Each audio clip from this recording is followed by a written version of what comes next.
ఒక కథకు కంటెంట్ ఎలా ఉండాలంటే నిజ జీవితంలో కూడా వర్క్ కావాలి. సినిమాలో చూపించింది నిజ జీవితంలో వర్క్ కావాలి. అంతే అల్ప సంతోషంతో. ఇప్పుడు పెళ్ళిలో డీజే డాన్స్ చేస్తారు, పెద్ద డిమ్ డిమ్ అని కూడా ఎగురుతుంటాడు.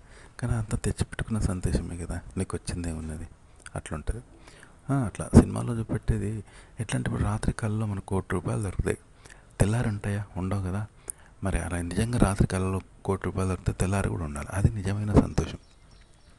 రాత్రికాలంలో హీరోయిన్ పెళ్లి చేసుకున్నట్టు వస్తుంది, కానీ నిజ జీవితంలో ఉంటుందా?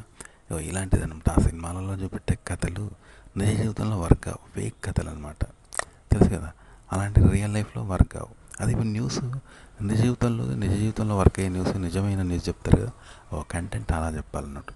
ఉదాహరణకి మనకు జబ్బు లేదు, కానీ వాడు మందు ఇచ్చినట్టు ఇస్తాడు, కానీ అది మందు కాదు. మనకు జబ్బు లేదు అయినా తగ్గినట్టు మనం సంతోషపడతాను, ఇచ్చినట్టు వాడు చేస్తాడు. ఇదంతా ఫేకే కదా.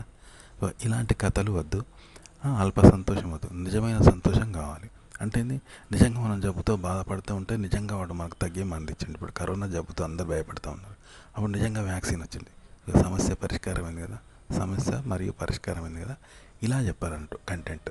అంతేగాని అల్ప సంతోషం వద్దు, పిచ్చి పిచ్చి కథలు.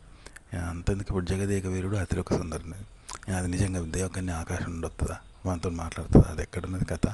ఇలాంటి కథలు వద్దు. ఇప్పుడు న్యూస్ చెప్తారు కదా, న్యూస్ కరెక్ట్ చెప్తున్నారు, అది రియల్ న్యూస్ కదా, అట్లా చెప్పాలన్నమాట. చెప్పాను కండి, రియల్ న్యూస్ అంటే ఇప్పుడు కరోనాకు మందు కనిపెట్టిలో కరోనా జబ్బు వచ్చింది, అది రియలే కదా. ఇలా కథ కూడా చెప్పాలి. అంటే రాత్రి ₹1,00,00,000 దొరికినట్టు కళ వచ్చింది, రాత్రి హీరోయిన్ పెళ్లి చేసుకున్నట్టు కళ వచ్చింది. నిజ జీవితంలో కూడా నీ ఇంట్లో హీరోయిన్ అది, ఆమెను పెళ్లి చేసుకున్నావు, రాత్రి ₹1,00,00,000 దొరికినట్టు కళ వచ్చింది, కానీ నిజ జీవితంలో కూడా ఉన్నాయనుకో, ఇది రియాలిటీ అవుతుంది. ఇలా చెప్పాలి. అంతేగాని రాత్రి కల్లో వచ్చింది తెల్లారి ఉండకపోవడం, రాత్రి హీరోయిన్ పెళ్లి చేసుకున్నట్టు చేసుకున్నది తెల్లారి లేకపోతే అది అల్ప సంతోషమే కదా. సినిమాలు ఇలా ఉంటుంది అనమాట. ఇలా వద్దు, ఇలా చేస్తే అది బాగుండదు కంటెంట్.